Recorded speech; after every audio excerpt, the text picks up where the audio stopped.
So, I'm gonna come in, he comes in clear, I low bone.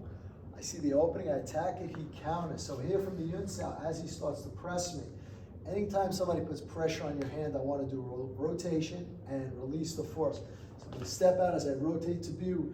From here, you got a multitude of techniques. You want to take a side kick, you can come in with a front kick, or just follow back with a punch. Any one of those. So again, comes through, I low ball, I attack, he counters with the Yun, step out, view Sao. Here I'm going to take the side kick, come back, hit the body, and arm break.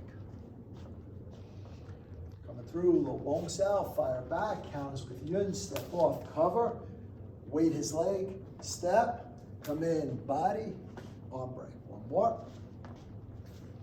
Oops. Come through, low bong, fire back, cover, step off the line, kick, punch,